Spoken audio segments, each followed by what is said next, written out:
on recense 1,3 million d'espèces d'insectes dans le monde. 10 000 nouvelles espèces sont inventoriées chaque année.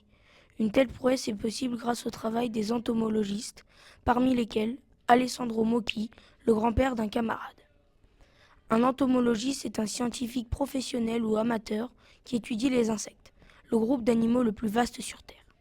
Ses missions sont variées, on peut les résumer à 5 grandes actions. Observer, classer et identifier les espèces, c'est ce qu'on appelle la taxonomie.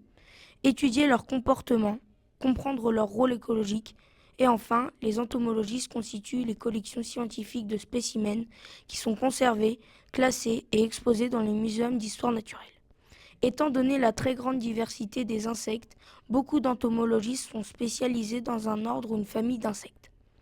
Alessandro Mocchi était docteur en médecine et aussi entomologiste, spécialiste des hyménoptères, un ordre qui compte à lui seul plus de 120 000 espèces. Les recherches d'Alessandro Mocchi portaient principalement sur les sphécidés, des guêpes fouisseuses et les guêpes solitaires et parasitoïdes. Durant sa carrière, il a publié de nombreux travaux sur la classification des guêpes, mais aussi sur la faune d'Afrique. Libye, Éthiopie, Somalie. Il a même donné son nom à une dizaine d'espèces de guêpes.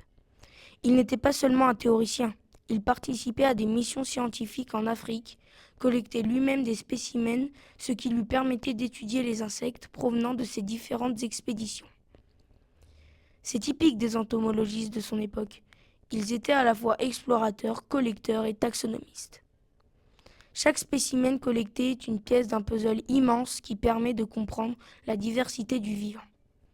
Au fil des années, Alessandro Mocchi a constitué une riche collection de spécimens récoltés sur différents territoires, soigneusement conservés et étiquetés, parfois par type, parfois par provenance.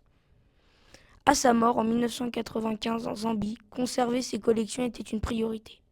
En raison de la fragilité et de l'ampleur des collections, 40 000 spécimens d'hyménoptères, la famille ne pouvait les conserver.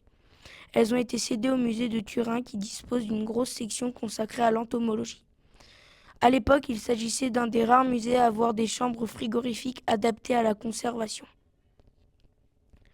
Ainsi, ces découvertes restent accessibles aux chercheurs d'aujourd'hui qui peuvent les consulter pour vérifier l'identité d'une espèce ou retracer la biodiversité passée.